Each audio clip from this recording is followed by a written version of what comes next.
Hello, good evening, and welcome to Talk Sports with Bipolar Miguel. And of course, I'm Miguel. It's going to be a very short program because there wasn't much that I looked up in sports to comment, at least the stuff that I was looking at.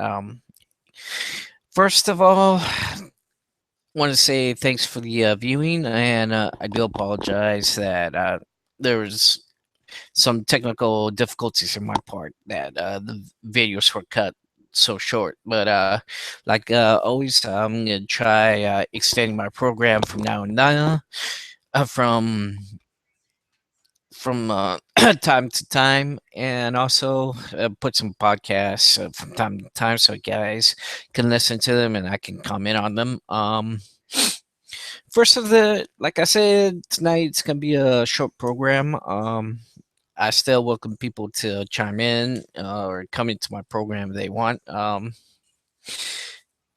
do invite that or leave comments on my videos.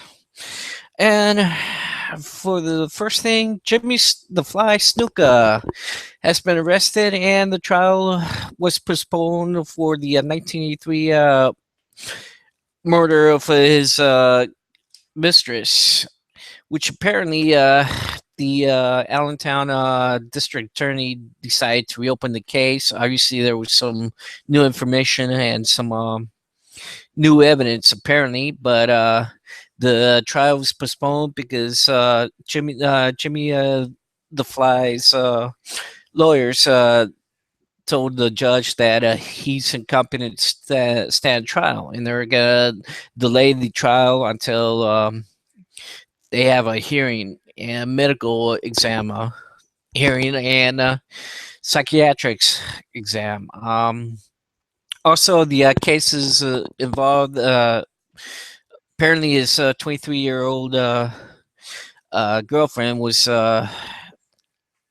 found dead, according to the Jimmy the Fly Snuka, and he called the next. He waited till the next day to call 911. And apparently, she died. The autopsy showed she died of domestic abuse problem. Whether Jimmy the Fly Snuka did it or not, well, he claims mental illness. That's why the trial was delayed. Did I think it was mental illness? I don't know until more facts of the case comes out, especially in the trial whenever it starts again. We'll find out whether he suffered mental disease or not. Of course, he was a great wrestler. I enjoyed watching him wrestle, but we'll see what happens. I'm not gonna comment too much about this. If it turns out to be a domestic homicide, then Jimmy the Fly should face the penalty. So we'll see what happens. Next thing, Ray Rice, while waiting for an NFL job as running back, is coaching. He's gonna coach the collegiate bowl. Is that a good idea for him? At least it keeps him busy and not waiting to see if any team's gonna pick him up. So that that part I agree. I mean, if he gonna be a good coach? Well, it depends. I mean, I've never known of him coaching, so only being a running back. But does he have the coaching skills? Who knows? We'll see at the bowl game. Next thing, the Eagles finally hired a coach, Doug Peterson. Well, Doug Peterson was a good player, and obviously he's a very decent offensive coordinator. This time he gets a chance to coach. Can he write the Eagles team turn the Eagles around? Only time can tell. Like I said before, the mess that was left behind by Chip Kelly may never be fixed, and it'll take time to fix if anything. Do I think it's the right choice? I've seen him play coaching. I don't know that much about his coaching career, but I know he's been an offensive coordinator, and of course, for the Kansas City Chiefs, obviously, but and he's been in Miami and a couple other teams. So I don't know too much about him. I just wish him luck, and if he can turn that team around, well, then good. But it's going to take a lot of work to fix all those problems, and probably he'll fix the quarterback situation too next year. Maybe they'll Sam Bradford will probably play, and probably not. I mean, there's a lot of ifs in that team right now in front office, and he have to work out the details, what happens with the team, and etc. So hopefully he'll at least try working on the mess that was left behind by Chip Kelly. Okay, and a couple soccer news. The first one, there's a report out that Luis Van Gaal might be hoping to leave Manchester United. Is that true or not? Who knows? Apparently, this report stating that he's willing to leave. He's been under a lot of scrutiny this year, and a lot of there's been a lot of negative press about him, equaling Jose Mourinho's uh, press conferences and criticism. Will he like to leave Manchester United in the EPL?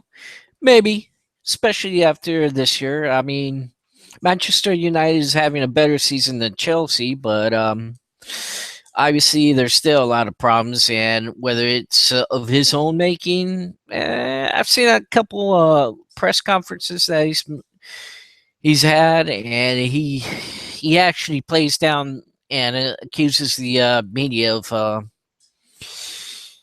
antagonizing his situation, and which it could be, but British media is like that.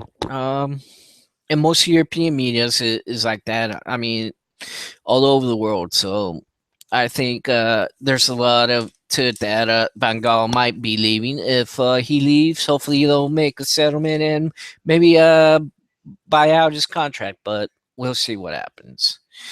And last and not least, Chelsea's situation. Now, Chelsea may see a lot of players leave the team after the season they're having. They're not having a very good season, a very terrible season. They're near the bottom of the EPL. A lot of it is a mess that was left behind by Mourinho and the controversy behind it.